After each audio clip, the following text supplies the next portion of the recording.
this handout, there's a small story entitled Pea Soup. And it doesn't give you the whole story, but it's sort of Mike's version, and my recollection was slightly different, but those small details really don't matter. Harry was not a guy to brook people who were pompous. Let's put it that way. And there was a restaurant downtown, now defunct on Upper Chapel Street, known as Rotisserie Normand, okay, who had a rather pompous head waiter by the name of Armand. So Harry was there with a group of his colleagues, or industrialists, I don't know what version you want, but in any case, we're all gathered around the table, and of course, the soup du jour on Wednesday evening, or whatever it was always pea soup. So Harry clued in his guests about this, and signaled to the waiter, or the maitre d', sorry, and Armand would come over, and yes, Professor. And Harry would say, Armand, so what is the soup du jour for the evening? The soup du jour, potage Saint-Germain. And to a person around the table, I'll have the pea soup, I'll have the pea soup. So, I've got a lot of mileage out of the story. My daughters just hate it, because anytime we would go out to dinner as a family, and I looked out and the wait person said to me, oh, soup du jour, pea soup, you know? So they would constantly be kicking me under the table not to tell the story. Well, I got even with him one time. Harry and Elga were living over on Bishop Street and had just moved to Hampton to a condo. And there's a restaurant across the street called the Playwright.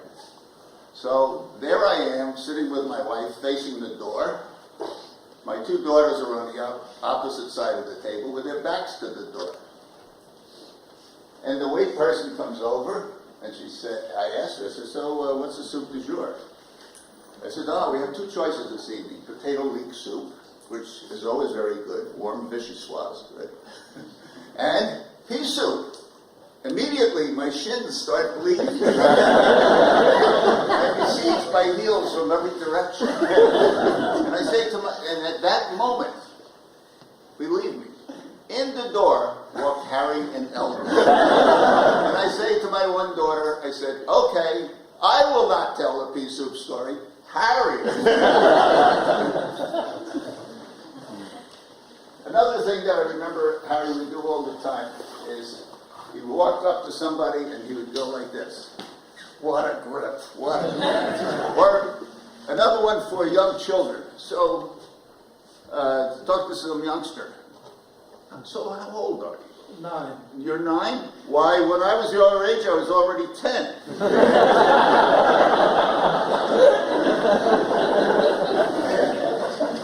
All right, so I have to push the button. So, while I was teaching, I had a huge website for the organic chemistry class after Harry got finished doing it for many, many years.